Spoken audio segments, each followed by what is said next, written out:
আসসালামু আলাইকুম। Real village cooking চ্যানেলে সবাইকে ওয়েলকাম জানাচ্ছি। আজকে আমি পালং শাক দিয়ে পুরে ভরা ঢ্যাঁড়স পিঠা বানিয়ে দেখাবো। এখানে আমি একটা পালং শাক নিয়ে নিয়েছি। পালং শাকের পাতাগুলোকে এইভাবে আমি নিয়ে নেব। পাতাগুলো ভালো করে ধুয়ে পরিষ্কার করে নিয়েছি। এগুলো আমি পেস্ট বানিয়ে নিচ্ছি। এই দেখুন, পেস্ট বানিয়ে নিয়েছি। আমি পালং শাকের মধ্যে 3 টেবিল চামচের মতো জল দিয়েছিলাম। এবার একটা ছাঁকনির সাহায্যে এইভাবে ছেঁকে নিচ্ছি।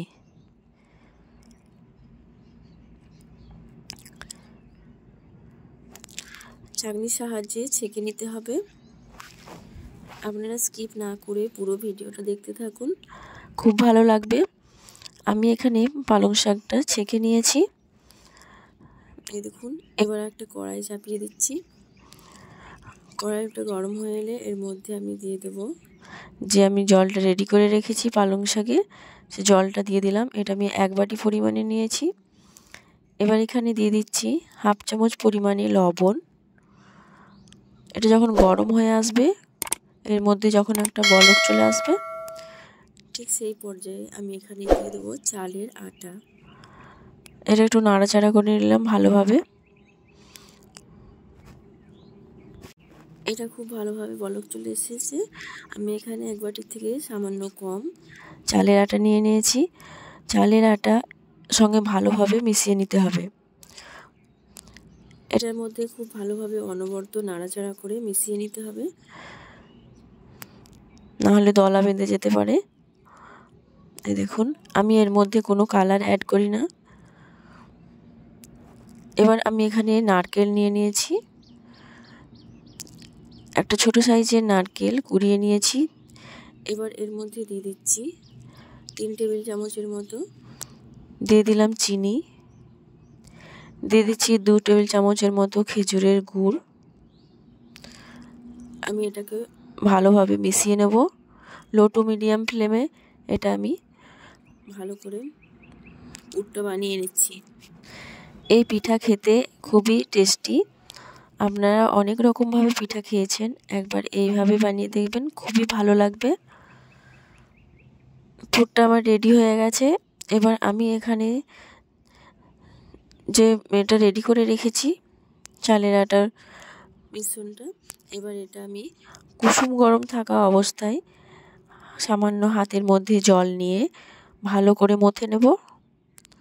কুসুম গরম থাকা অবস্থায় ভালো করে মথে নিতে হবে, তাতে এটা খুবই মসৃণ হবে। সামান্য করে হাতের মধ্যে জল নেব আর এভাবে মথে নেব। আর এরকম করে লম্বা করে ছোট ছোট করে লেচি কেটে এরকম লম্বা করে নিয়েছি। সামান্য ময়দা ছড়িয়ে দিলাম। আমি এটা লম্বা করে বেলে নেব। ঠিক যেভাবে বেলছি ঠিক এই রকম করে বেলে নিতে হবে। এই দেখুন, এরকম করে বেলে নিতে হবে। এবার সামান্য পুর দিয়ে দিচ্ছি। এর মধ্যে আমি 1 টেবিল চামচের মতো পুর দিয়ে দিলাম। পুর দিয়ে এটাকে আমি এক সাইড থেকে ফোল্ড করে নেব। এখানে লক্ষ্য করবেন, এখানে আমি এক সাইড থেকে ফোল্ড করে নিচ্ছি। এইভাবে এক সাইড থেকে ফোল্ড করলে সহজেই এটা সেট হয়ে যাবে। আঙুলের সাহায্যে এইভাবে চেপে চেপে এটাকে আমি ভালোভাবে মুড়ে দেব। এইভাবে চেপে চেপে আমি আঙুলের সাহায্যে মুড়ে দিচ্ছি। এই দেখুন, এইভাবে মুড়ে দিয়েছি। এবার আঙুলে দিয়ে এভাবে আবারও চেপে চেপে একটু ভালোভাবে বাড়িয়ে দিচ্ছি। দিয়ে আঙুলের সাহায্যে এভাবে আবারও ফোল্ড করে দিচ্ছি। এইভাবে আবারও ফোল্ড করে দিতে হবে। এবারে এই সাইডটাও 2 সাইডটাই ভালোভাবে একটু সরু করে দিতে হবে। এই দেখুন, ঠিক এই রকম হবে। আর এইভাবে আমি একটু সরু করে দিচ্ছি আঙুলের সাহায্যে। 2 সাইডটাই খুব ভালোভাবে সরু করে দিতে হবে। এই দেখুন, এইভাবে এটাকে আমি সেট করে নিলাম। এবার একটা চিমটি নিয়ে নিচ্ছি। এই চিমটির সাহায্যে আমি একটু ডিজাইন করে দিচ্ছি। প্রথমে এভাবে চিমটিটি নিয়ে এরকম করে একটু ডিজাইন করে দিচ্ছি। খুব বেশি চাপ দিলে হবে না, আলতোভাবে এটা নিতে হবে, সহজেই হয়ে যাবে। এখানটা এবার উপরটা আমি একটু আঙুল দিয়ে ভালোভাবে সেট করে দিচ্ছি। এখানটা সেট করে দিতে হবে ঠিক এইভাবে। এবার আবারও আমি চিমটির সাহায্যে এক সাইড থেকে ডিজাইন করে দেব। এই দেখুন আমি এইভাবে করে নিচ্ছি। এরকম করে লম্বা লম্বা করে আবারও একটা ডিজাইন বার করে নেব। 2 থেকে 3টে আমি একইভাবে এইভাবে লম্বা লম্বা করে বানিয়ে নেব। বানানো খুবই সহজ।